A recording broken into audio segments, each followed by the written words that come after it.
US में एक agency है, जैसे हमारे पास आरबीआई होता है, तो आरबीआई का क्या काम है? अगर आपको फाइनेंस के रिलेटेड कुछ डाउट आता है, कुछ प्रॉब्लम होता है, तो आप क्या कर सकते हैं? एक गवर्नमेंट की एजेंसी है RBI, reserve bank of India, उनको आप कंप्लेंट डाल सकते हैं कि बैंक में मुझे ये इशू आ रहा है, तो क्या होगा? आरबीआई आपका वो प्रॉब्लम सॉल्व करेगा जो भी कुछ है। तो उसी तरीके से यूएस में सीएफपीबी सीएफपीबी नाम का एक ब्यूरो है। तो सीएफपीबी क्या है? जस्ट मैं क्या करता हूँ, सीएफपीबी एग्जैक्टली क्या है गूगल से पूछ लेता हूँ, सीएफपीबी। ठीक है, तो गूगल ने सिंपली इतना दिया है, yes, CFPB is a Consumer Financial Protection Bureau is an independent agency of the United States government responsible for consumer protection in a financial sector। ठीक है, तो मैं यहाँ पे उसको पेस्ट कर रहा हूँ। क्या है ये समझ में आ रहा है? जैसे अगर आपके साथ कोई फाइनेंशियल सेक्टर में फ्रॉड होता है, कुछ भी होता है, तो आप कहाँ पे कंप्लेंट डाल सकते हैं? इंडिया में आरबीआई को, राइट। तो उसी तरीके से क्या है, उनका यूएस गवर्नमेंट का एक फाइनेंशियल ब्यूरो है, उसको आप क्या कर सकते हो, आपकी कंप्लेंट डालेंगे तो वो क्या होगा, जो भी आपकी कंप्लेंट है उसको सॉल्व करता है। तो ये उनको कंप्लेंट मिली है, तो क्या होगा, ये जो कंप्लेंट है अगेन डिफरेंट डिपार्टमेंट के लिए हो सकती है, क्रेडिट के लिए हो सकती है, डेबिट कार्ड, लोन, जो भी है, राइट, उसकी कंप्लेंट हो सकती है। तो हम क्या करेंगे, उसी डेटा का यूज करेंगे, ये जो कंप्लेंट है उसको हमारा एज ए डिपार्टमेंट कंसिडर करेंगे। समझ में आ रहा है? तो मेन प्रॉब्लम क्या है, एंड अभी हमारे पास रियल डेटा नहीं है, इसलिए हम क्या करेंगे, ये जो सीएफपीबी का डेटा है उसको हमारा as a real data consider करके हम प्रोजेक्ट बिल्ड करने वाले हैं। ठीक है, तो आपको ऑलवेज क्या होता है, जब आप प्रोजेक्ट एक्सप्लेन कर रहे हैं इंटरव्यू में, तो बिजनेस यूज केस क्लियरली आपको बताना है कि एग्जैक्टली बिजनेस का आप कौन सा प्रॉब्लम सॉल्व कर रहे थे। तो यहाँ पे सबको क्लियर है business use case?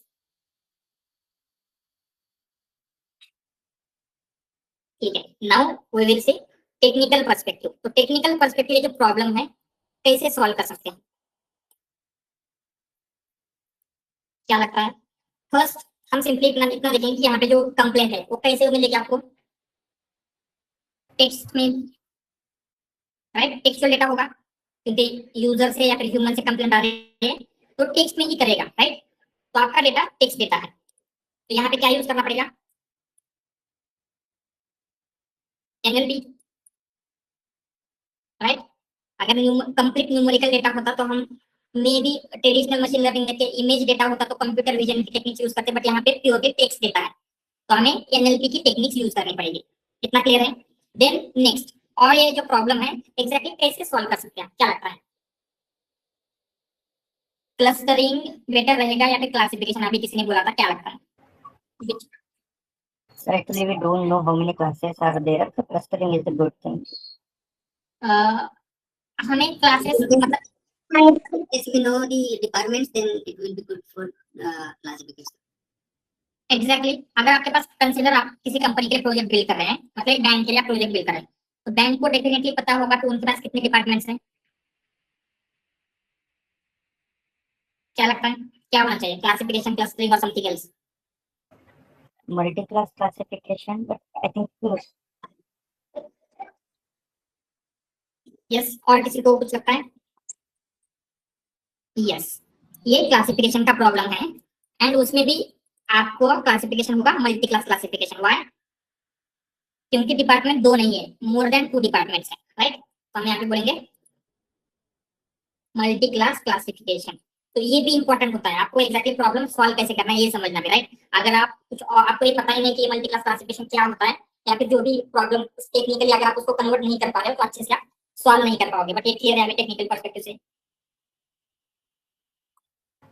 sir, but without viewing the data, how can we decide this is the multi-class or other मतलब thing? आप I जो think आपका ये डिसाइड करना ऐसा नहीं है कि आपको ऑलवेज डेटा से पहले ही करना है, डेटा को देखने के बाद कर सकते हैं, आपके मैनेजर से आप क्वेश्चनिंग कर सकते हैं कि डेटा कैसा मिलेगा वगैरह, उससे आपको डिसाइड करना है। बट यहाँ पे हमको पता था बैंकिंग है, बैंकिंग के डिपार्टमेंट है, तो क्लासिफिकेशन होगा। अगर यहाँ पे पॉसिबल नहीं लग रहा है तो डेटा देखने के बाद भी आपको क्या करना होगा, बट उसको टेक्निकल पर्सपेक्टिव में कन्वर्ट करना ही है। एंड जैसे मैंने कहा था ये जो प्रोसेस है लीनियर नहीं है, ऐसा नहीं है कि ऑलवेज पहले प्रोजेक्ट प्लानिंग करनी है देन ओनली डेटा गैदरिंग करना है, ऐसा नहीं है, राइट। तो ये स्टेप आपके यूज केस के अकॉर्डिंगली आपको जैसे बेटर लगता है उसके अकॉर्डिंगली चेंज भी हो सकती है। तो अगर आपको डेटा पहले देखना है, डेटा पहले देखेंगे, then you can decide also. ठीक है, now in your case, the classes are already predefined, but in some of the examples, only text data is there. There is no label for the output class. So at that time, clustering is better as compared to classification. Yes, बोल सकते clustering कर सकते हैं, yes that is possible, but consider clustering कर रहे हैं तो clustering ऐसा फिक्स है क्या जो आपको एक्सपेक्टेड डिपार्टमेंट है उसी में आपको क्लस्टर किया जो क्लस्टर से मिलने वाले हैं? No. तो आपको वहां पे डेटा को लेबल करके क्लासिफिकेशन ही बेटर अप्रोच रहेगा, राइट? क्योंकि क्लस्टरिंग आपके पास कंसीडर क्रेडिट एंड लोन क्या ऐसे कुछ डिपार्टमेंट है, वो क्या कर रहा है किसी तीसरा ही डिपार्टमेंट उसने क्रिएट कर दिया जिसमें लोन की भी कंप्लेंट है क्रेडिट की भी कंप्लेंट है, तो ये क्लस्टर आपका कोई यूजफुल है क्या दो डिपार्टमेंट में अगर प्रेडिक्ट कर रहे हैं तो इस तरीके से कुछ? No, right? तो बेटर अप्रोच होगा इस यूज केस के लिए क्लासिफिकेशन। तो डेटा लेबल नहीं है तो आप लेबलिंग कर सकते हैं and after labelling but classification he better approach रहेगा, ठीक है? ऑलराइट, देन इसकी जो पाइपलाइन अगर हम देखते हैं तो पाइपलाइन कैसे होनी चाहिए? सबसे पहले जो यूजर की कंप्लेंट है, ठीक है, वो टेक्स्ट फॉर्म में होगी, ईमेल से आपको आ सकती है या फिर जो आपका प्लेटफॉर्म है प्लेटफॉर्म पे आ सकती है कंप्लेंट। हम क्या करेंगे, ये जो कंप्लेंट है हम सेंड करेंगे टू द मॉडल, जो आपका मॉडल है। देन मॉडल आपको क्या आउटपुट में देगा, क्या क्लासिफाई करेगा वो? डिपार्टमेंट। Department, right? तो उसने जो भी डिपार्टमेंट क्लासिफाई किया है तो यूजर की जो कंप्लेंट थी आपको क्या करना है, उस डिपार्टमेंट को फॉरवर्ड करना है। क्या करेंगे हम? फॉरवर्ड कंप्लेंट टू डिपार्टमेंट, ठीक है? क्लियर है guys? अभी बहुत परफेक्ट क्लियर है? Yes. So sir, here we'll be getting like complaints. Complaints का column होगा and एक column like departments का, is it? राइट, राइट, ठीक है। तो हमने क्या किया, ये जो फर्स्ट स्टेप थी प्रॉब्लम अंडरस्टैंडिंग की वो कंप्लीट किया, ठीक है? एंड आगे जो भी आपको फैक्टर्स लगते हैं उसको आप कंसीडर कर सकते हैं, बट अभी we will move on to the data gathering. तो डेटा गैदरिंग के लिए मल्टीपल वेज है एंड प्राइमरी वे क्या होता है, आपका खुद का ओन डेटा, राइट? अदरवाइज नहीं है तो आपको मतलब क्या कर सकते हैं, आप थर्ड पार्टी वगैरह से ले सकते हैं, बट इस प्रोजेक्ट के लिए आप क्या बोल सकते हैं, फॉर दिस प्रोजेक्ट आपको आपकी स्टोरी में ये बताना है, फॉर दिस प्रोजेक्ट आपको डेटा कैसे मिला, क्लाइंट ने उनका जो हिस्टोरिकल डेटा है उनके डीबी में स्टोर किया, राइट? ऐसे बोलेंगे client store historical data. Historical मतलब क्या है? Past historical data means like 2-3 years old. Right? तो प्रीवियसली जो भी उनको कंप्लेंट आई होगी तो उन्होंने उन कंप्लेंट को किसी डिपार्टमेंट में सॉल्व किया होगा, राइट? तो जो कंप्लेंट आई थी एंड उस कंप्लेंट को जिस डिपार्टमेंट ने सॉल्व किया था तो ये डेटा उनके पास होगा, तो हम क्या करेंगे, उस डेटा का यूज करेंगे, इससे आपको क्या पता चलेगा कौन सी कंप्लेंट का क्या डिपार्टमेंट है, ठीक है? तो हम क्या बोलेंगे, क्लाइंट ने उनका हिस्टोरिकल डेटा उनके डीबी में स्टोर किया था, तो आपको जो डीबी बोलना है माई एसक्यूएल बोल सकते हैं, मतलब एसक्यूएल डेटाबेस या फिर मंगोडीबी डेटाबेस, बट क्लाइंट ने उनके डेटाबेस में स्टोर किया था। देन क्या हुआ, client provided access to team, तो आपकी टीम को उनके डेटा जो डीबी है उसका एक्सेस दिया गया, ठीक है? तो अगर आपको डेटाबेस का बेसिक अंडरस्टैंडिंग है, डेटाबेस से डेटा कैसे फेच करना है, किसी भी मंगोडीबी हो गया या फिर एसक्यूएल हो गया, तो आप बोल सकते हैं कि मैंने खुद, राइट, मुझे खुद डेटा का एक्सेस मिला था तो मैंने खुद से डेटाबेस को एक्सेस किया, देन उस डेटा को कन्वर्ट किया सीएसवी में। या फिर बोल सकते हैं आपका जो मैनेजर है उन्होंने डेटा एक्सेस किया फ्रॉम डीबी एंड उसको सीएसवी में कन्वर्ट करके वो सीएसवी आपको हैंड ओवर कर दी, बट डायरेक्टली कभी नहीं बोलना है कि डेटा सीएसवी में मिला था।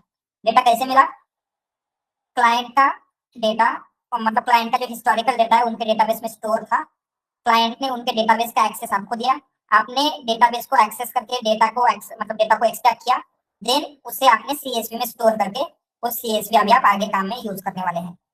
समझ में आ रहा डेटा क्या हुआ? यस बोलिए। सर तो हमारा टेक्स्ट डेटा होता है एनएलपी का, और यूजुअली कौन से डेटाबेस में सेव होता है, मोंगोडीबी या एसक्यूएल? ऐसा कुछ नहीं, दोनों एसक्यूएल में भी हो सकता है, मंगोडीबी में हो सकता है। जस्ट हम क्या करेंगे, कॉलम रहेगा, एक कॉलम में आपका टेक्स्ट जो भी है वो रहेगा, दूसरे में बाकी की चीजें रहेगी। तो एसक्यूएल में भी हो सकता है, मंगोडीबी में भी हो सकता है। आप जिस डेटाबेस के साथ कॉन्फिडेंट है आपको वो बताना है इंटरव्यू में। Yes Ujjwala. Yes sir. So I had like similar question to Shubham.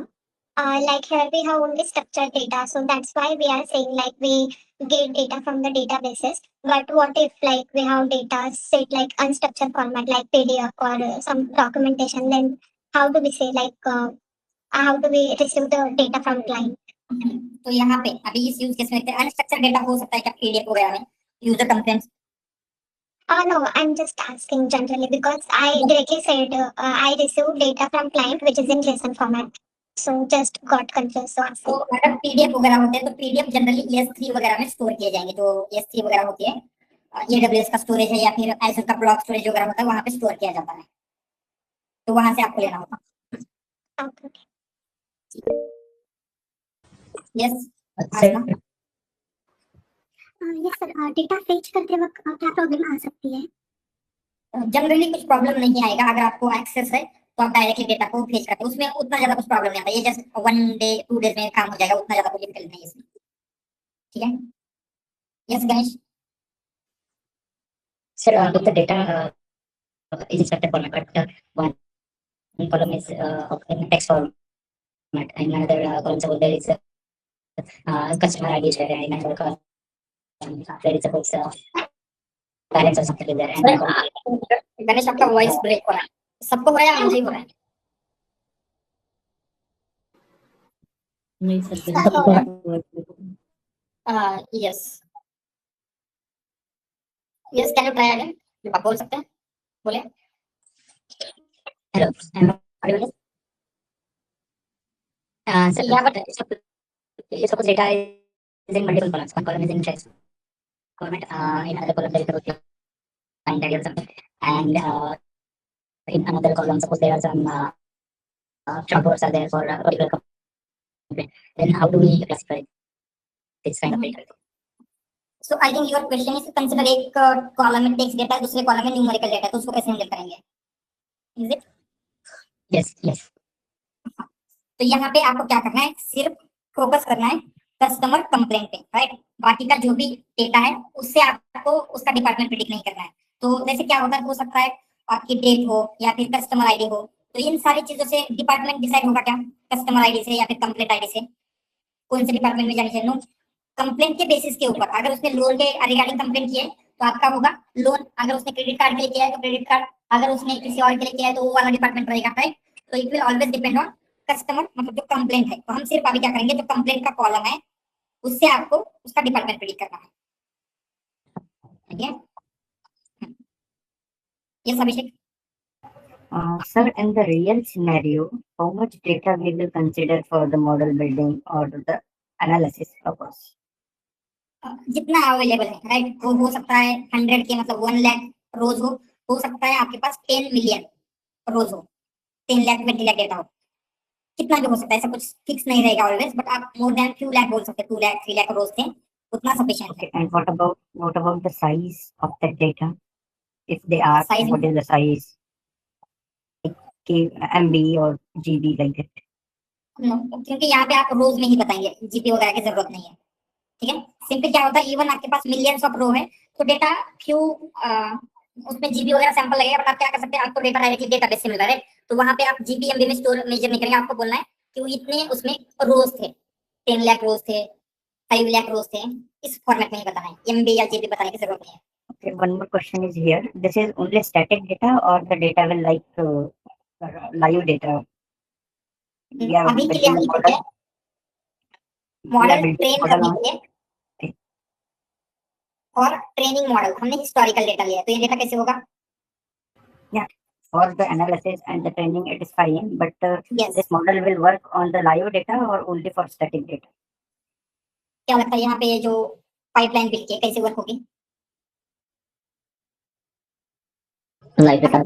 हमारा यूज केस क्या है, जैसे कंप्लेंट आएगी, अगर हम उसको स्टोर करके 10 दिनों के बाद प्रोसेस कर रहे हैं, देन डिपार्टमेंट में फॉरवर्ड कर रहे हैं, उसका कुछ यूज होगा?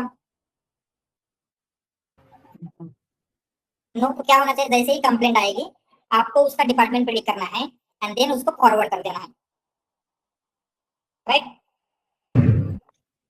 तो ट्रेनिंग होगी हिस्टोरिकल, मतलब स्टैटिक डेटा के ऊपर, बट ट्रेन करने के बाद जो मॉडल बिल्ड होगा उसे इन्फ्रेंस करने के लिए लाइव डेटा आएगा, ठीक है? Yes Kishore. Sir, if I two scenario, one is like I need to provide the rating, right? And if I provide rating between 0 to 6, it is a bad rating, right? And above 6 to 10, it is a good rating. So how should I segregate this scenario? And rating user किसे also rating कर रहे हैं? provided the feedback. मतलब किस चीज को rating कर रहे हैं? Just I have said the query and the user has provided the feedback for me. If I some product and that product I have given the some rating, right? The rating for 0 to 6 it is a bad, and after 7 to 10 it is a good. So I need to just calculate the bad rating and forward it to the respective department. I am not getting your point. So यहाँ पे क्या हो रहा है, आपको complaint आएगी, complaint को rating कौन Right. देगा? User. यूजर जस्ट कंप्लेंट करेगा, वो रेटिंग कैसे दे सकता है? मतलब किस बात के लिए रेटिंग देगा? रेटिंग जस्ट फीडबैक प्रोडक्ट के रिगार्डिंग अगर रेटिंग देता है, जैसे कि 0 to 6 का रेटिंग दिया है यूजर ने, उसके साथ उसने कुछ फीडबैक भी शेयर किया है, तो मेरे को सिर्फ वो 0 to 6 का ही फीडबैक कैप्चर करने का है और वो रिस्पेक्टिव डिपार्टमेंट को सेंड करने का है. रेटिंग से हम डिपार्टमेंट में सेंड नहीं कर सकते, राइट? उसको प्रॉब्लम किससे है? जैसे कंसीडर उसने रेटिंग दिया है 0, वो रेटिंग हो सकती है कि आपका प्रोडक्ट खराब है. मतलब क्या होगा, जो आपका इन्वेंटरी मैनेजमेंट है उस डिपार्टमेंट के लिए होगा. हो सकता है कि उसको डिस्काउंट नहीं मिला है, उसके लिए उसने रेटिंग दी हो, तो डिस्काउंट के लिए आपका फाइनेंस डिपार्टमेंट होगा, या फिर हो सकता है कुछ और चीजें हो तो कुछ और डिपार्टमेंट होगा. तो रेटिंग से हम डिपार्टमेंट प्रेडिक्ट नहीं कर सकते. जब आप एक्चुअल टेक्स्ट कंटेंट रीड करेंगे, राइट, तो टेक्स्ट कंटेंट से ही ये पॉसिबल है कि आप डिपार्टमेंट प्रेडिक्ट कर पाओ.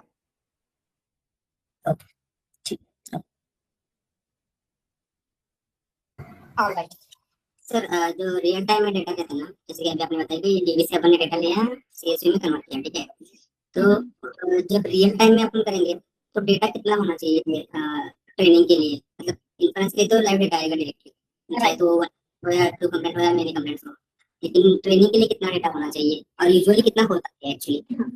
जनरली जितना ज्यादा डेटा है उतना बेटर है, मोर जितना ज्यादा उतना बेटर. बट हम फ्यू लैक्स में आपको बोलना है, मतलब एक्स इंटरव्यू में बोलना है 1 लाख 2 लाख 5 लाख 10 लाख तक आप इस तरीके से बोल सकते हैं कि इतने रोज थे, उतना सफिशिएंट है किसी भी मॉडल को अच्छी तरीके से ट्रेन करने के लिए. ठीक है, इवन थाउजेंड्स में भी बोलते हैं 50,000 तो भी बेटर है, बट लाख में बोलेंगे तो थोड़ा वो realistic and large data handling लगेगा. तो फ्यू लाख में आपको 1 लाख 3 लाख उससे भी ज्यादा बोल सकते हैं, जैसे कि 20-50 लाख वगैरह बोल सकते हैं. यस पॉसिबल है.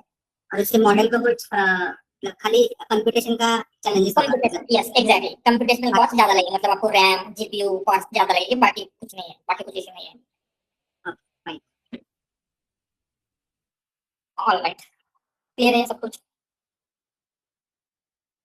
ठीक है, तो आपको डेटा मिला है, तो मैंने ऑलरेडी जो आपका डेटा है, आपका एक्स्ट्रा नोट्स में जो डेटा सेट फोल्डर है, उस फोल्डर में एक सीएसवी डाली है. तो ये सीएसवी क्या है, हम कंसीडर करेंगे कि आपको मिले है, आपने खुद से एक्स्ट्रा किया या फिर आपके मैनेजर ने आपको दी है. तो आप इसको कैसे लोड करेंगे?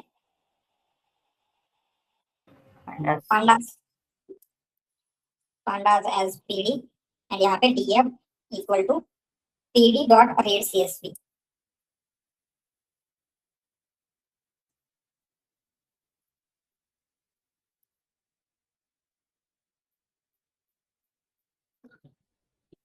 ठीक है, तो ये जो आपका एक्स्ट्रा नोट्स फोल्डर है, एक्स्ट्रा नोट्स में डेटा सेट एंड उसमें कंप्लेंट्स सीएसवी नाम का एक डेटा सेट आपको मिल जाएगा. तो इस डेटा का आप खुद से भी यूज कर देखेंगे, बाद में हम कोड लिख रहे हैं, आप खुद को भी आपको ट्राई करना है. ठीक है, तो लेट्स लोड दिस डेटा. तो मैंने इसको ड्राइव में स्टोर किया है. एंड वन मोर थिंग, यहाँ पे ये जो बटन है इसके ऊपर क्लिक करने के बाद क्या होता है, जो गूगल ड्राइव है रिलेटेड टू दिस अकाउंट, इस अकाउंट से रिलेटेड जो भी गूगल ड्राइव है वो यहाँ पे माउंट हो जाएगा एंड उसमें जो भी फाइल से मैं एक्सेस कर सकता हूँ. तो मैं अभी क्या कर रहा हूँ, मेरे इस ड्राइव में जो भी फाइल है उसे एक्सेस कर रहा हूँ. इसकी साइज अगर आप देखेंगे तो कुछ जीबी में होगी, क्योंकि ह्यूज डेटा है, ऑलमोस्ट रियल टाइम डेटा है. तो इसे हम देखते हैं.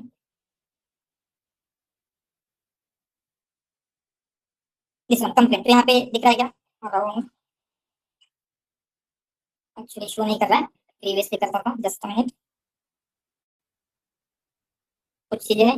ठीक है, तो जस्ट मैं आपको क्या करता हूँ, वहीं पे जाके दिखाता हूँ कि अराउंड क्यों जीबी का डेटा सेट होगा.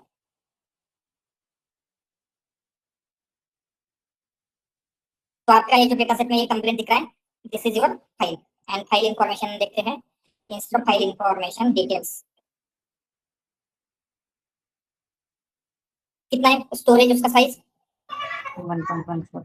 राइट, अराउंड 1.4 GB डेटा है। इसमें बहुत सारी कंप्लेंट्स एंड जो बाकी का भी डेटा है वो सब कुछ इंक्लूडेड है। ठीक है, तो आपने इतना डेटा जो CSV थी उसे लोड कर लिया है। तो नाउ अभी आपके पास डेटा आ गया। डेटा गैदरिंग के स्टेप कंप्लीट हो चुके हैं। नेक्स्ट स्टेप क्या होगी after data gathering? EDA and text pre processing. EDA मतलब क्या होता है? Exploratory data analysis. एक्सप्लोरेटरी मतलब डेटा को हम चेक करेंगे, डेटा कैसा है, डेटा में क्या क्या चीजें हैं, एंड उससे आपको कुछ क्लूज मिल जाएंगे। उन क्लू का यूज करके हम बाकी की चीजें कर सकते हैं। तो सबसे पहले हम df.shape देखेंगे। उससे क्या होता है? साइज, रो एंड कॉलम का साइज पता डेटा की साइज पता चल जाएगी। तो अराउंड कितना बोल रहा है? 2,32,18 कॉलम्स। राइट, मतलब हम बोल सकते हैं अराउंड 23,26,246। मतलब हम बोलेंगे कि 23 लाख। ठीक है, 23 लाख रो है, या फिर 2.3 मिलियन भी बोल सकते हैं, जो आपको कंफर्टेबल है। रोज एंड 18 कॉलम्स। ठीक है, तो ह्यूज डेटा है, real time, almost real time का डेटा है। राइट, रियल टाइम में भी आई डोंट थिंक इतना ज्यादा डेटा होता है, बस स्टिल हम क्या है जो सारी रियल टाइम की ही चीजें हम प्रोसेस करके देखेंगे। ठीक है, तो हमने डेटा देखा, इतना आपके पास रोज है, या फिर हम उसको क्या बोल सकते हैं, इतने टोटल लैक्स लिखेंगे, कंप्लीट लिखते हैं। इसको हम क्या बोल सकते हैं? रोज को हम क्या बोलेंगे? रोज या फिर सैंपल्स बोल सकते हैं। क्या सैंपल्स मतलब क्या होता है? Yes. Individual data from individual data points around 23 lakh samples है। एंड 18 कॉलम मतलब क्या है? Features. Features of it. Exactly, features fields आपके पास टोटल 18 है। ठीक है, तो आपको अराउंड 23 लाख रोज का डेटा मिला है, अराउंड 1.4 GB का डेटा है। सो नेक्स्ट स्टेप, इसको हम देख सकते हैं df.head, जिससे क्या होगा, डेटा कैसा दिखता है उसका आपको एक स्नैपशॉट मिल जाएगा। जैसे हमने देखा, तो यहाँ पे क्या है, फर्स्ट डेट रिसीव, मतलब ये जो कंप्लेंट है कब रिसीव हुई थी। देन प्रोडक्ट, प्रोडक्ट मतलब क्या है, कौन से प्रोडक्ट के लिए हुई थी। जैसे क्रेडिट रिपोर्टिंग है, व्हीकल लोन है, क्रेडिट रिपोर्टिंग है। देन यहाँ पे सब प्रोडक्ट है। ठीक है, देन इश्यूज है, देन सब इश्यूज वगैरह ऐसे कुछ है। देन यहाँ पे कंज्यूमर कंप्लेंट नरेटिव। तो इसमें क्या है, कंज्यूमर कंप्लेंट नरेटिव में जो एग्जैक्ट कंज्यूमर की कंप्लेंट है, यूजर ने जो आपको कंप्लेंट दी थी, this is the complaint user send you. ठीक है, देन ये एक्चुअली हमने डेटा जो है वो एक्चुअल में हमारा जो यूज केस है उसका है क्या? नो, राइट, ये हमने डेटा लिया है फ्रॉम CFPB। तो CFPB मतलब क्या है, एक गवर्नमेंट की एजेंसी है।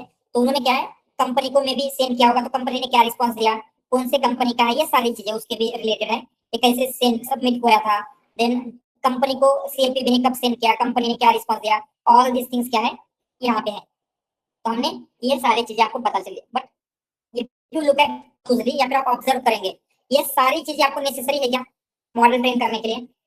जैसे डेट रिसीव, या फिर जिप कोड, कंपनी, स्टेट, ये सब कुछ? नो, नो, हमें सिर्फ Multiple columns. हमें क्या चाहिए?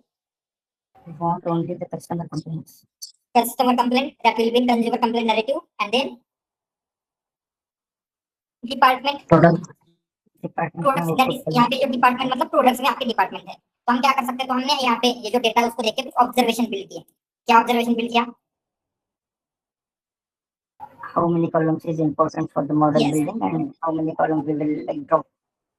एग्जैक्ट, तो हमने क्या देखा, we have 18 columns, but for our use case we only need not 3, we only need 2 columns. And कौन से कॉलम्स है जो आपको चाहिए? Complaint narration and product, department. Yes, तो यहाँ पे दिया गया है product and consumer complaint narrative, जो भी यहाँ पे दिया गया था इस बार। ठीक है, तो सिर्फ तो क्या एक्शन लेंगे, तो ये ऑब्जर्वेशन बिल्ड करने के बाद आगे क्या कर सकते हैं हम? We can like remove the data, other data. Exactly, तो हमने कुछ एक्शन लिया। एक्शन क्या लिया है? We can drop all other columns. ठीक है, जो बाकी के कॉलम्स है सबको हम ड्रॉप कर देंगे, सिंपल। तो एक्शन लेते हैं, कैसे ड्रॉप करेंगे? यहाँ पे लिखेंगे drop other columns. Yes, df dot drop होता है क्या? क्या होता है DF dot drop? That is also one of the option, DF dot drop, वहां पे कॉलम देंगे। या फिर हम ऐसा करते हैं, क्या है ये, लेट्स सी, यहाँ पे आपको जो ये चाहिए, यहाँ पे हम लिखते हैं प्रोडक्ट एंड, करेंगे। हाँ, तो यहाँ पे क्या होगा, सिर्फ product and consumer complaint narrative रहेगा एंड बाकी सारे ड्रॉप हो जाएंगे, ठीक है, और रन करेंगे। Alright, now if we check DF dot step, तो क्या मिल रहा है आपको, अराउंड 23 लाख रोज है, ओनली 2 कॉलम्स है अभी, बाकी के जो 16 कॉलम थे आपके लिए उतना नेसेसरी नहीं थे, जैसे डेट रिसीव्ड, कंप्लेंट उन्होंने कहाँ से सबमिट की थी, देन उनका एड्रेस वगैरह, ये सारी चीजें थी जो हमारे लिए इंपॉर्टेंट नहीं, इसलिए हमने उनको ड्रॉप कर दिया, ठीक है। देन अभी हम क्या करेंगे, जो आपका कॉलम न्यू डेटा है उसको देख लेते हैं कि कैसे दिख रहा है, डीएफ डॉट हेड, उसमें अभी ओनली 2 ही कॉलम्स है, प्रोडक्ट जिसमें आपका एग्जैक्टली जो डिपार्टमेंट है वो है, एंड एक कंज्यूमर कंप्लेंट नैरेटिव, क्या है, जो आपके कस्टमर की कंप्लेंट है, ठीक है। Yes Abhishek. Sir, generally, when we are working on the live data or the company assets data, so at that time we are not doing all these steps one by one in a like in the single cells. We are writing a function. So is this so both the way is fine or which way is good? तो क्या होता है, generally जो experimentation होता है, experimentation मतलब जब हम अभी बिल्ड करें तो आपको पता है क्या, कॉलम ड्रॉप करना है, रो ड्रॉप करना है, या कुछ करना है, आपको पता है? No. नो। तो इस केस में हम क्या करेंगे, नोटबुक में करते हैं, कोई भी Python Jupyter notebook, Colab notebook, या फिर कोई और नोटबुक, जिससे आपको पता चलेगा यहाँ पे आप एक्सपेरिमेंटेशन कर रहे हैं। जब ये सारा एक्सपेरिमेंटेशन कंप्लीट हो जाएगा, अभी आपको पता है जैसे ही डेटा आएगा आपको क्या करना है, सिर्फ उसमें ये कॉलम लेना है, देन उसके ऊपर प्री प्रोसेसिंग की कौन सी स्टेप अप्लाई करनी है, टोकनाइजेशन क्या करना है, आपको अभी सब पता है। देन हम फंक्शन बिल्ड करेंगे क्योंकि आपको ऑलरेडी स्टेप्स पता है, ठीक है। तो जनरली क्या होता है, एवरी प्रोजेक्ट के लिए स्टार्ट जब हम प्रोजेक्ट करेंगे ऑलवेज आपको एक्सपेरिमेंटेशन करना होता है। तो एक्सपेरिमेंटेशन हम जुपिटर में करते हैं या फिर नोटबुक में, कोई भी Colab notebook, Jupyter notebook, and then experimentation होने के बाद सारी चीजें जब फाइनलाइज होगी तो हम स्क्रिप्ट लिखेंगे जो .py फाइल होती है, राइट। तो .py में हम सेल बाय सेल नहीं कर सकते, आपको सिंगल फाइल में ही सारा कोड लिखना पड़ेगा। ऐसा ही होता है, पहले experimentation with notebook, then production के लिए जो कोड लिखना है वो हम .py फाइल में लिखेंगे। ऑलराइट, तो हमने यहाँ पे और भी आपको कुछ पता चल रहा है, इसको just by looking at it क्या लग रहा है, कुछ प्रॉब्लम है क्या इसमें? Yes. बहुत ज्यादा नल वैल्यूज दिख रही है, राइट। तो यहाँ पे आउट ऑफ 5 4 को नल वैल्यूज ही दिख रहे हैं, तो हम क्या करेंगे, नल वैल्यू चेक कर सकते हैं, चेकिंग नल वैल्यूज। तो कैसे करेंगे? Yes, isna checking null values, df dot isna dot सम।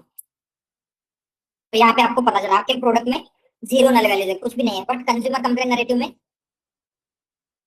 अराउंड 50 लाख नल वैल्यूज है, ठीक है। एंड अगर आप इसका परसेंटेज भी निकालेंगे तो परसेंटेज में कितना आएगा, डिवाइडेड बाय, आपको क्या चाहिए, लेंथ ऑफ डीएफ लेते हैं, लेंथ ऑफ, तो हम इसको एक्चुअल परसेंटेज में देखने के लिए 100 से मल्टीप्लाई करेंगे। तो क्या हुआ है, अराउंड 65% जो भी आपके टोटल कॉलम है, आउट ऑफ ऑल कॉलम 65% आपकी वैल्यूज नल है कंज्यूमर कंप्लेंट नैरेटिव में, ठीक है। तो हमने एक ऑब्जर्वेशन बिल्ड किया, ये ऑब्जर्वेशन लिखते हैं, क्या लिखेंगे, आउट ऑफ कितनी वैल्यूज आपके पास टोटल, कितनी, 23 लाख रोज, क्या है, 15 लाख, जो भी ये नंबर है 15 लाख, इतनी आप नल नल वैल्यूज, ये मतलब कितना है, ये अराउंड 65%, ठीक है। तो आपका 65% जो डेटा है वो क्या है, मिसिंग है।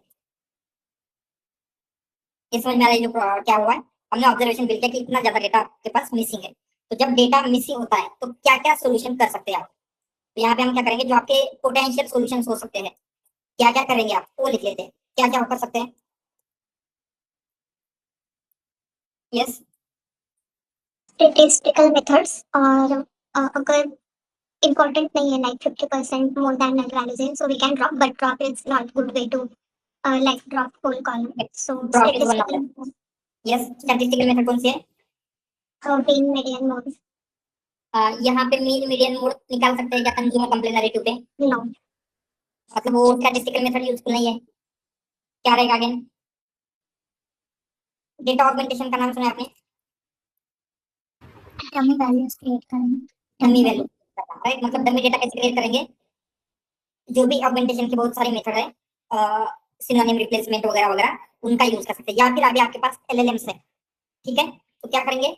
Use LLM to generate data, ठीक है। तो आपके पास ऑप्शन है, और कुछ ऑप्शन हो सकते हैं, कुछ किस पे याद आ रहे हैं? Smoothing, yes, sorry, smoothing, smoothing को बैलेंसिंग के लिए होता है, स्मूथ टेक्निक, मतलब जहाँ पे डेटा अनबैलेंस होगा, इम्बैलेंस होगा, उसके लिए होता है, not here for this one, null values के लिए नहीं है, ठीक है। ठीक है, तो हम क्या चूज कर सकते हैं, बेटर क्या लग रहा है आपको? वी स्टार्ट विद कंसीडर, हमने ऑगमेंटेशन या फिर जनरेट किया, ये दोनों सेम मेथड है, तो क्या होगा? आपका 65% जो डेटा है वो जनरेटेड होगा, राइट? मतलब आपका मेजॉरिटी डेटा कहाँ से आ रहा है? फेक डेटा है, outside third party. Fake data है, राइट, जो आपने जनरेट किया है। तो ऐसा हो सकता है कि आपका मॉडल इस फेक डेटा के ऊपर तो अच्छे से परफॉर्म करे, बट एक्चुअल में जब आप उसको डिप्लॉयमेंट में, प्रोडक्शन में डालेंगे, तो प्रोडक्शन में आपको इस टाइप का डेटा मिलेगा, नो, राइट? आपको रियल डेटा आने वाला है जो यूजर से आएगा, तो मतलब वहां पे आपकी परफॉर्मेंस डिग्रेड होने के चांसेस है क्या? Yes. Yes, and one more thing, even though आपकी इतनी ज्यादा वैल्यूज क्या है, नल है, तो हम देखेंगे अगर हमने ड्रॉप किया तो ये क्या होगा? Out of these value minus these values, still आपके पास कितने रोज बच रहे हैं? 8 lakh. 8 लाख। तो 8 लाख सफिशिएंट डेटा है क्या? Yes. यस। तो इवन मतलब ड्रॉप हम क्यों नहीं करते? क्योंकि डेटा लॉस होता है, बट यहाँ पे इवन आफ्टर ड्रॉपिंग आपके पास सफिशिएंट डेटा है। नेक्स्ट ऑप्शन यहाँ पे हम क्या बोल सकते हैं? ड्रॉप नल वैल्यूज है, यस। तो आपको यही बोलना है, वी चूज, एंड इंटर में क्या होता है, आपको कभी भी डायरेक्टली नहीं बोलना है कि हमने नल वैल्यूज को ड्रॉप किया, क्यों किया, उसके पीछे का रीजनिंग ऑलवेज हर प्रोजेक्ट के लिए देना ही है, जो भी आप मेथड चूज कर रहे हैं वही क्यों किया, ठीक है। सो वी चूज, क्या चूज किया? जो फर्स्ट वन है, ड्रॉप नल वैल्यूज। तो मे बी यहाँ पे आप पूछ सकते हैं कि क्या रीजनिंग है, why we choose this one, इसका क्या रीजन हो सकता है? व्हाई, यहाँ पे लिखते हैं व्हाई। फर्स्ट हम लिखेंगे even after dropping null values,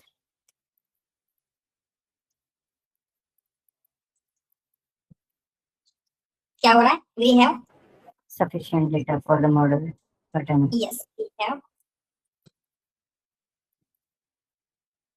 sufficient data for model training.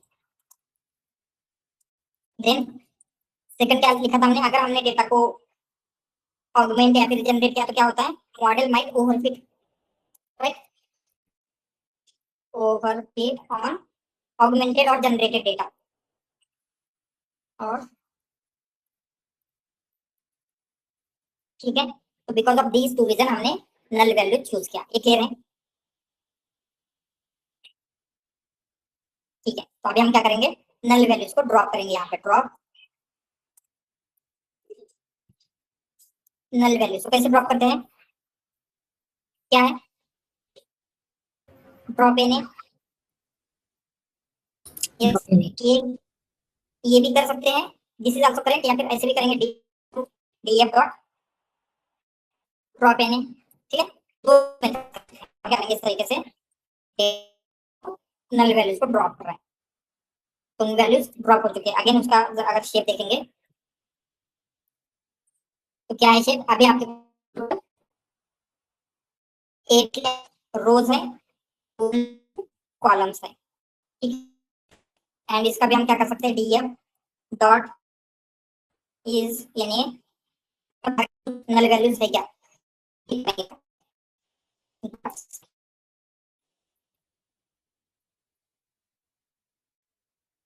तो दोनों में 0 0, मतलब आप जो भी वैल्यूज हमने ड्रॉप कर दिया, यहाँ तक जो भी हुआ है।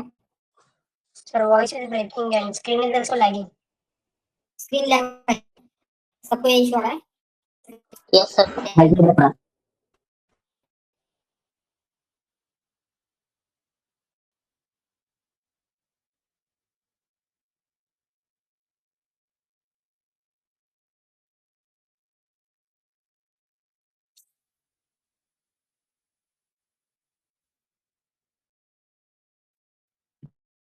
ऑलराइट, अब ठीक है। Yeah. ठीक है, तो हमने ये सारी चीजें तो कर ली है, बट अभी हम क्या करेंगे, नेक्स्ट चेक कर लेते हैं जो भी आपको करना है। जैसे क्या करना है, जो आपका टारगेट कॉलम है उसको थोड़ा सा एक्सप्लोर कर लेते हैं। तो टारगेट कॉलम में क्या क्या एक्सप्लोर करेंगे? And unique. यस, क्या होता है उससे या यूनिक से? We will get the same as how many like values are unique in that whole data or whole corpus. Exactly, हम ऐसे बोल सकते हैं। जैसे एन यूनिक से क्या होता है, आपका ये जो प्रोडक्ट है, प्रोडक्ट मतलब क्या है हमारे यूज के लिए? Department classes. Departments right. तो आपके पास कितने यूनिक डिपार्टमेंट्स है ये आपको इससे पता चल जाएगा, राइट। तो हम चेक करेंगे डीएफ ऑफ प्रोडक्ट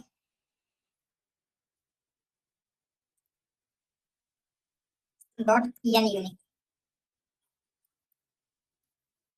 तो कितने टोटल? 18. 18, मतलब आपके पास टोटल 18 डिपार्टमेंट्स है। Then DF of just unique से क्या होता है, not N unique? List of that unique words. मतलब आपके पास कौन से डिपार्टमेंट है, यूनिक डिपार्टमेंट के नेम मिल जाएंगे। तो आपके पास टोटल इतने सारे ये क्या है आपके डिपार्टमेंट्स है। व्हीकल लोन और का एक डिपार्टमेंट है, क्रेडिट रिपोर्टिंग क्रेडिट नाम का एक डिपार्टमेंट है, क्रेडिट कार्ड ट्रांसफर, ये सारे टोटल 18 डिपार्टमेंट्स है। ठीक है, ऑलराइट। तो जस्ट देखते हैं, इसको देखने से और कुछ पता चल रहा है। जैसे यहाँ पे देखते हैं, तो ये जो आपका क्लास है, ये इसका नेम क्या है? मनी ट्रांसफर, वर्चुअल करेंसी और मनी सर्विस। बट यहाँ पे देखेंगे तो मनी ट्रांसफर एक अलग दिख रहा है क्या? Yes. यस, और ऐसे कुछ है क्या? चेक करते हैं। जैसे यहाँ पे Credit words are coming in multiple credit card classes. और प्रीपेड कार्ड है। यहाँ पे क्रेडिट कार्ड सेपरेट है, प्रीपेड कार्ड सेपरेट है, राइट। और कुछ दिख रहा है ऐसे? वर्चुअल करेंसी वर्चुअल करेंसी यहाँ पे है, दूसरा कहाँ पे है? और यहाँ पे मनी ट्रांसफर वर्चुअल करेंसी। तो इस तरीके से। तो क्या लगता है इसके पीछे का रीजन क्या हो सकता है?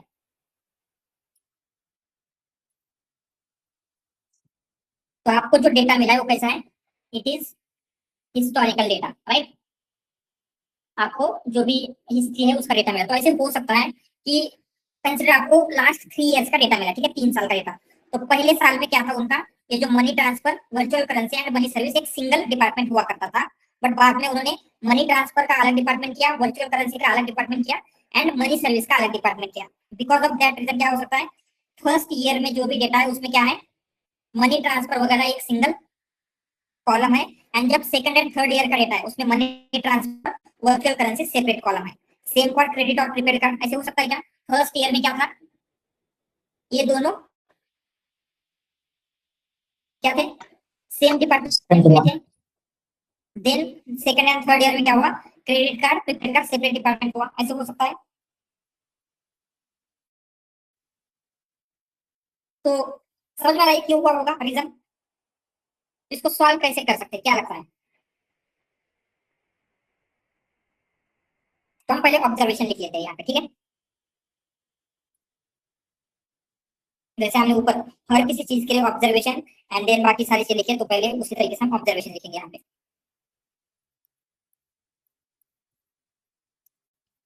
क्या ऑब्जर्वेशन है, हमने लिखा we have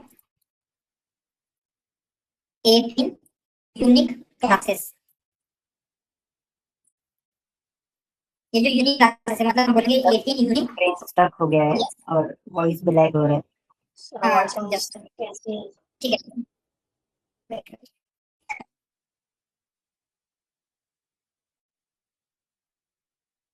just a minute, let me check this one.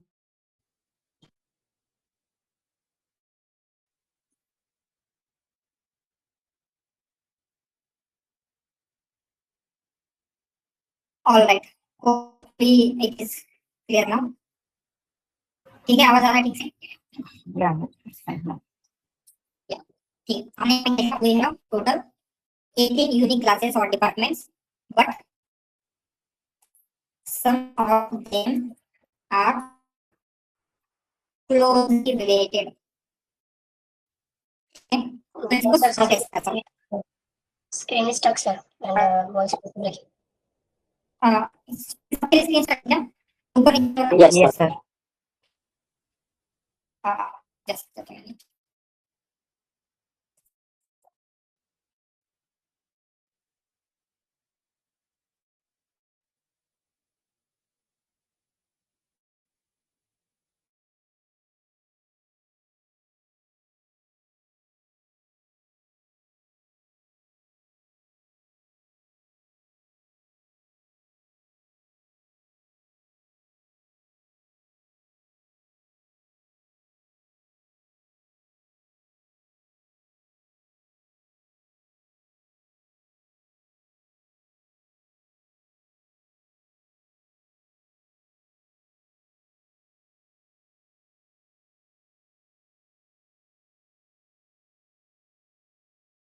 Hello, am I audible now?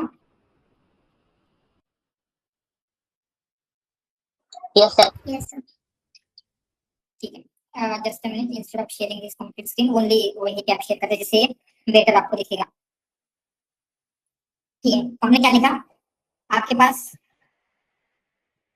Total 18 unique columns हैं and out of those all unique columns some of them are closely related. तो आपको इसके लिए क्या करना पड़ेगा? आपके client के साथ आप डिस्कस कर सकते हैं. तो इसके लिए मल्टीपल ऑप्शन है. एक तो क्या कर सकते हैं, ये जो टुगेदर है, मतलब ये credit card and prepaid card है. ठीक है, तो आप क्या करेंगे, ऐसे जितने भी कॉलम है जो प्रीवियस ईयर के थे, जो फर्स्ट ईयर का डेटा है, ठीक है, तो आपके पास डेट था, राइट? तो डेट के अकॉर्डिंग हम क्या करेंगे, फर्स्ट ईयर का डेटा जिसमें credit card and prepaid card same column में था, money transfer virtual currency same department में था, वैसे कॉलम को निकालेंगे. देन उनको हम फिर से क्या कर सकते हैं, लेबलिंग करने के लिए वापस से दे सकते हैं. एंड देन वो क्या करेंगे, क्रेडिट एंड प्रीपेड को सेपरेटली लेबल करके आपको डेटा मिलेगा. समझ में आ रहा है? मनी ट्रांसफर वर्चुअल करेंसी को भी सेपरेट करके डेटा सेपरेट से मिलेगा. समझ में आ रहा है? This is one method. क्या कर सकते हैं कि आपका ये जो डेटा है उसको हम फिर से रीलेबल करेंगे अकॉर्डिंग टू न्यू डिपार्टमेंट, जो भी नए डिपार्टमेंट है उसके अकॉर्डिंगली. ठीक है, या फिर हम क्या कर सकते हैं, जो ये जो कॉलम है इनको मर्ज कर सकते हैं. इन दोनों को क्या करेंगे, credit card and prepaid card, इनको हम मर्ज करेंगे. तो उसके लिए आपको डिस्कस करना पड़ेगा. हम ये डिसीजन खुद से नहीं ले सकते. व्हाई? क्योंकि आपको इसका डोमेन नॉलेज नहीं है, राइट? तो हमें क्या करना पड़ेगा, डिस्कस करना पड़ेगा. तो एक्शन में क्या करेंगे हम, आप इंटरव्यू में ऐसे बोलेंगे, आपको जो रिलेटेड कॉलम्स है, जैसे इवन आप देखेंगे लोन के बहुत सारे कॉलम है, पे loan, vehicle loan, again student loan, again Gold loan. या इस तरीके से क्या है, लोन के बहुत सारे कॉलम है. बट कंपनी में मोस्टली क्या होगा, सारे लोन के लिए एक डिपार्टमेंट होगा. बट स्टिल उन्होंने क्या किया है, just to separate out all this things, से सेपरेट के रखा है. तो हम क्या करेंगे, जो ये रिलेटेड कॉलम्स है उनको मर्ज कर सकते हैं एक सिंगल क्लास में. ठीक है, बट ये हम डायरेक्टली नहीं कर सकते. इसलिए आपको क्या बोलना है, हमने पहले क्लाइंट के साथ डिस्कशन किया. क्लाइंट का जो डोमेन एक्सपर्ट है, राइट, जिसको एग्जैक्टली इस डिपार्टमेंट का नॉलेज है, उनके साथ डिस्कस करने के बाद ही आप ये क्या कर सकते हैं, मर्ज करेंगे. आप वो खुद से डिसीजन नहीं ले सकते. ठीक है, तो यहाँ पे लिखेंगे after discussion with client. Client का जो डोमेन एक्सपर्ट है, अच्छा. डोमेन एक्सपर्ट, हमने क्या किया, we decide to merge related column. We decided to merge related columns. ठीक है, तो ये हम क्या करेंगे, मर्ज करेंगे. हमने खुद से डिसाइड नहीं किया है, जो उनका डोमेन एक्सपर्ट है उनसे डिस्कशन के बाद किया है. हम क्या करेंगे, अभी के लिए तो हमारे पास डोमेन एक्सपर्ट नहीं है, तो हम खुद ही क्या करेंगे, इन कॉलम को मर्ज करते हैं. जो भी आपको रिलेटेड लगते हैं उन सबको एक सिंगल कॉलम में हम मर्ज करेंगे. ठीक है, तो जस्ट मिनट, इन सबको एक सिंगल लाइन में लिखते हैं. ठीक है, तो आपका ट्रांसफर ये हो गया. Then mortgage, then debt collection, student loan, consumer loan, credit. Okay, ये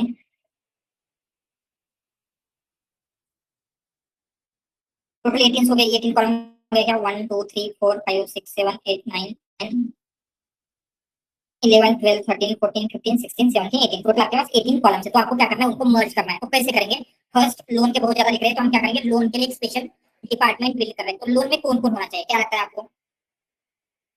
वन बाय वन जाएंगे. ये फर्स्ट वाला होगा व्हीकल लोन, इसे लेते हैं. तो ये व्हीकल लोन लोन के कॉलम में आना चाहिए. देन उसके बाद क्रेडिट रिपोर्टिंग नहीं नहीं नहीं. अगेन क्या हो सकता है, जो मॉर्गेज होता है ये भी आएगा लोन में. एक उनके रिलेटेड कुछ होता है, राइट? जो आपका घर वगैरह होता है उसके ऊपर अगर आप लोन ले रहे हैं, ठीक है, तो मॉर्गेज, देन पेड लोन, ये सब कुछ टाइटल लोन ये भी लेंगे। Then next debt collection, checking, saving, student loan आएगा उसमें, कंज्यूमर लोन, ये दोनों ले लेते हैं।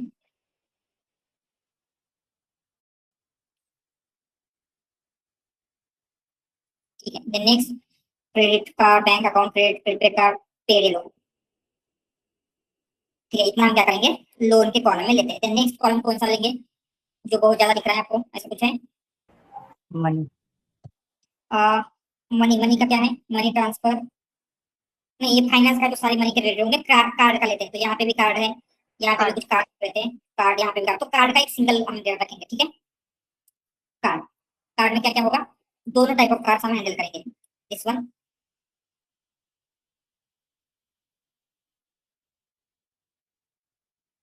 Then credit card, then prepaid card.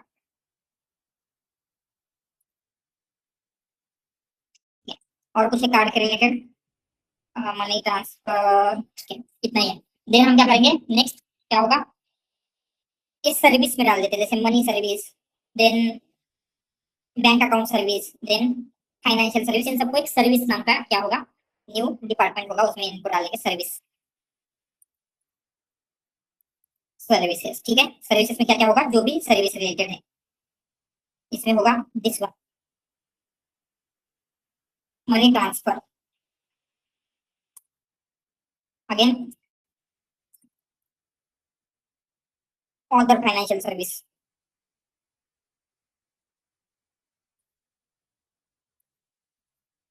Then debt collection, saving account नहीं, मनी ट्रांसफर, मनी ट्रांसफर को भी इसमें ही डाल सकते हैं क्या? यस, इसमें डालेंगे। ये भी बैंक का ये भी होगा, उसमें डाल देते हैं।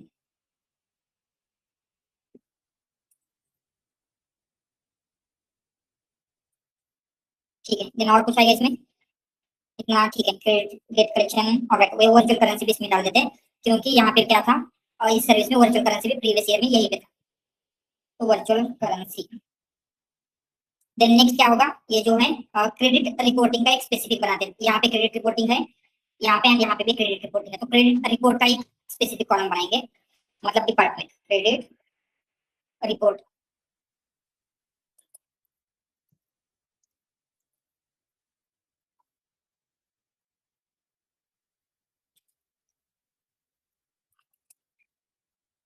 एंड दिस वन, ठीक है।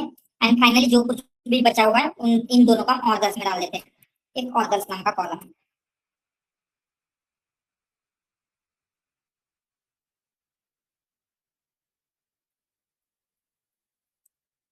ठीक है, तो इतना टोटल हमने क्या किया, आज आपका न्यू टाइप ऑफ डिपार्टमेंट है, ये हमने किया है क्या खुद से? No. ये हमें बताया गया है फ्रॉम, किसने बताया, डोमेन एक्सपर्ट ने, जिनको इस डोमेन का नॉलेज है। ठीक है, तो इसको मर्ज करने के लिए डिक्शनरी फिल कर लेते हैं हम, एंड उस डिक्शनरी में क्या होगा, ये सारी चीजें हम लिख लेंगे, class Dick,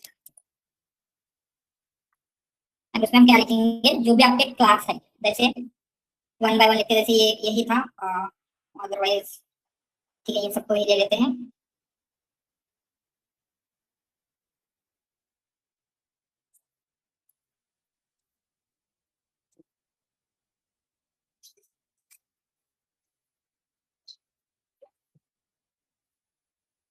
service, credit report, virtual money, mortgage, debt collection,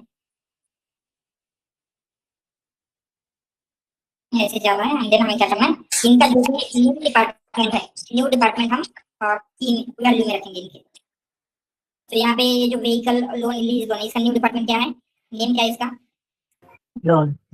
loan, तो यहाँ पे लोन लिखेंगे। क्रेडिट रिपोर्टिंग का क्या है न्यू डिपार्टमेंट, क्रेडिट रिपोर्ट है, क्रेडिट, ठीक है, तो यहाँ पे क्रेडिट रिपोर्ट। ठीक है, देन नेक्स्ट क्रेडिट कार्ड, इसका क्या है, Card. Card, card. Money transfer इसका क्या है?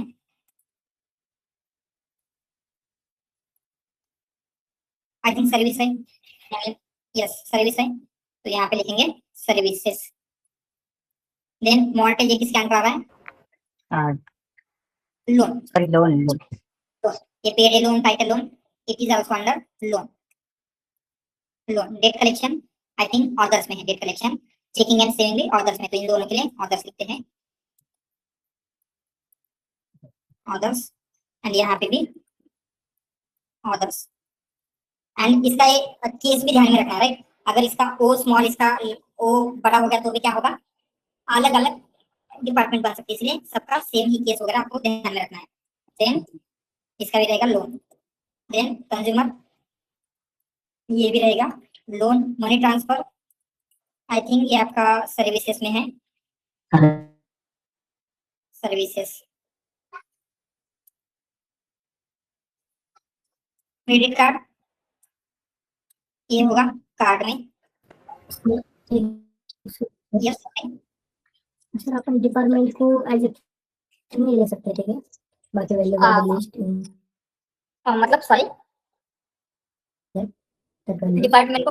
डिपार्टमेंट को क्या बोल रहे हैं? सॉरी आपका वॉइस नहीं आ रहा में ले सकते थे डिक्शनरी की है। ओके, न्यू डिपार्टमेंट का की में क्यों नहीं है? डिपार्टमेंट वगैरह यूज क्या है? हाँ, क्योंकि हमें क्या करना है, ये जो प्रीवियस वैल्यू थी स्टूडेंट लोन को चेंज करना है विद लोन, तो इसलिए हमें हमें लिखा है। तो इस डिक्शनरी का हम यूज कर सकते हैं for changing in our CSV में जो भी वैल्यूज है, या फिर आपके डेटा फ्रेम में जो वैल्यूज है, जहाँ पे भी मनी ट्रांसफर दिखेगा वहां पे हम रिप्लेस कर देंगे विद सर्विस, जहाँ पे भी क्रेडिट कार्ड होगा वहां पे रिप्लेस कर देंगे विद कार्ड, ठीक है? फिर वो जो डायरेक्ट रीनेम नहीं कर सकते थे क्या फिर अपन उसको डेटा फ्रेम में? डेटा फ्रेम में रीनेम करने जाएंगे तो हमारे पास 8 लाख कॉलम है, तो 1 बाय 1 कैसे कर सकते हैं? तो हम डायरेक्टली इस तरीके से क्या कर रहे हैं, जहां पे भी क्रेडिट कार्ड है उसको कार्ड से करना है, इसलिए डिक्शनरी के फॉर्म में लिख रहे हैं, एंड देन सबका एक साथ रीनेम कर देंगे। रीनेम करने के लिए ये लिख रहे हैं, ठीक है? ओके, ठीक है। बैंक अकाउंट सर्विस किसमें आता है? It is under services. ये रिपोर्टिंग आई थिंक ये आएगा under this one, credit report.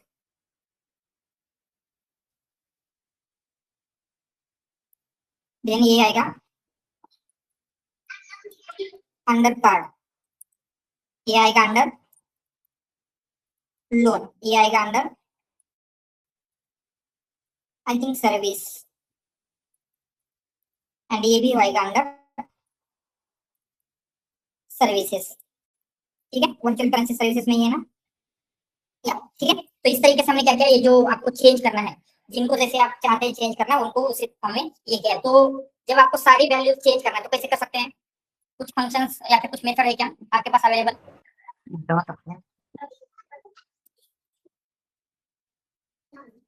Yes, कौन सी मेथड है? रिप्लेस यूज कर सकते हैं, रिप्लेसमेंट तो रीनेम। Exactly, replace. रीनेम से कॉलम का नेम रीनेम होता है, राइट? नॉट रोज की वैल्यू, हमें कॉलम का नेम नहीं करना है, रो में जो वैल्यूज है उनको रीनेम करना है, तो रिप्लेस यूज करेंगे, ठीक है?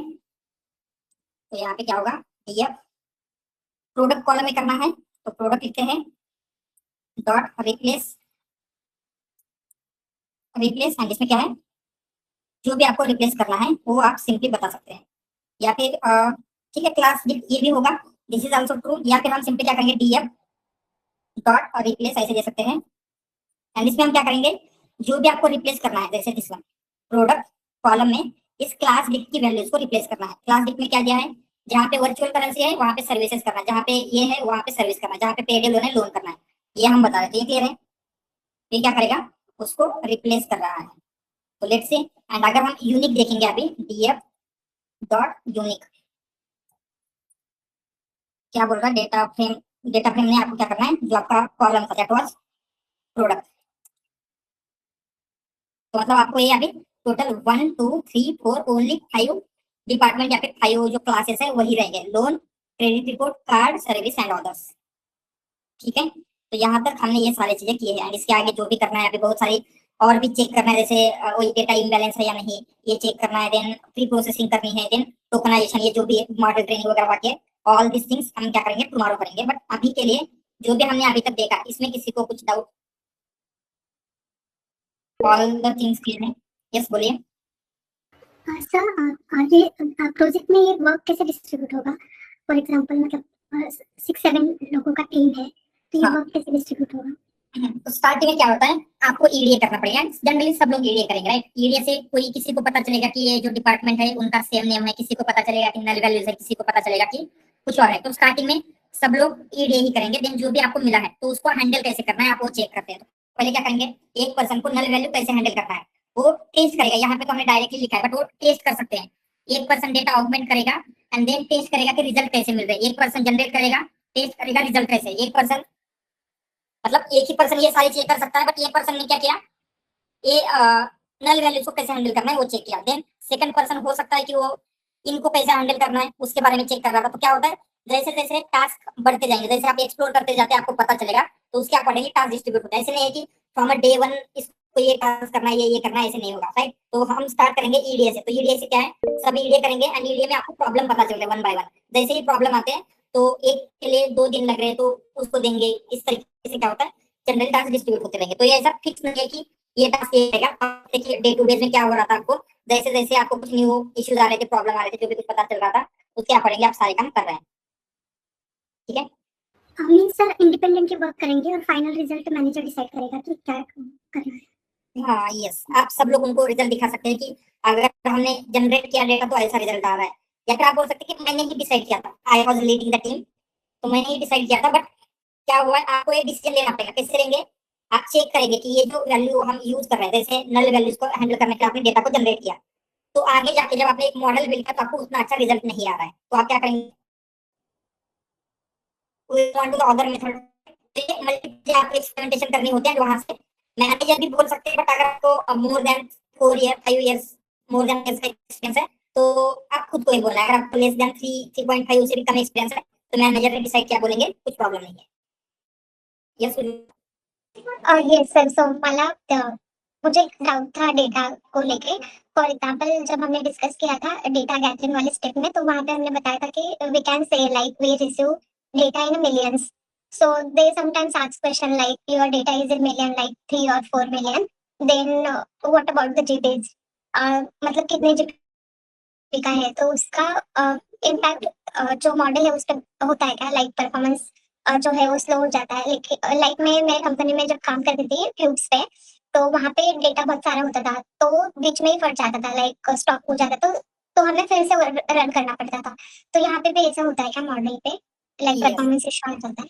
यस, मॉडल पे परफॉर्मेंस इशू नहीं हो, क्या होता है जब आप मॉडल को ट्रेन करेंगे तो आप मिलियंस ऑफ डेटा प्रोसेस करें तो आपका इंफ्रास्ट्रक्चर उतना होना चाहिए। जैसे आपका रैम, आपके पास जीपीयू वगैरह प्रॉपरली होना चाहिए। कंसिडर आप 4 GB के रैम के ऊपर या फिर 8 GB के रैम के ऊपर मिलियंस ऑफ डेटा हैंडल करेंगे तो क्रैश हो ही जाएगा, राइट? तो वैसे ही आपको आपका सिस्टम बिल्ड होना चाहिए, उसके ऊपर कुछ प्रॉब्लम नहीं आता है। ठीक है? तो आप बोल सकते हैं हमें एक ट्रेन करने के लिए एक वर्चुअल मशीन दी गई थी। वर्चुअल मशीन मतलब क्या होता है, क्लाउड में एक वर्चुअल मशीन क्रिएट की जाती है जिसमें आप एजूर का एजूर वीएम या फिर एडब्ल्यूएस का EC2 इनमें से कोई भी मशीन एक यूज कर सकते हैं, जिसमें क्या होगा आपको जीपीयू रैम वगैरह हाई लेवल की मिलती है। और वहां पे आपने ट्रेन किया था for few hour 6 hour 7 hour या फिर 1 डे हमने ट्रेन किया था, ऐसे आप बोल सकते हैं। ठीक है? तो हमने हाँ, और एक्सपेरिमेंट जैसे हाँ मतलब जो रियल टाइम में मैं जहाँ पे काम करती थी वहाँ पे लाइक वो ना वीकली रिफ्रेश कर देते थे वीएम्स, मतलब पूरा डेटा वहाँ से वैनिश हो जाता था और जो हमें रिक्वायर्ड है वो हमें लोकल पे लेना पड़ता था। हाँ सो दैट इशू भी आते हैं, राइट? तो ये भी यस हाईलाइट कर सकते हैं। यस यस कर सकते हैं। यस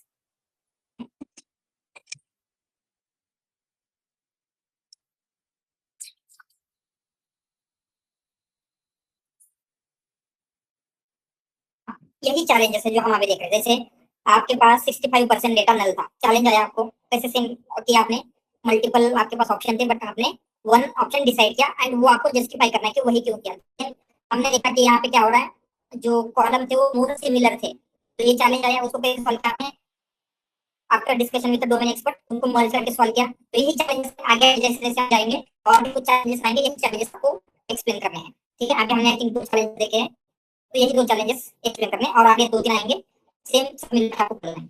यही चैलेंज है, ऐसा कुछ स्पेशल नहीं है, these are challenges. All right,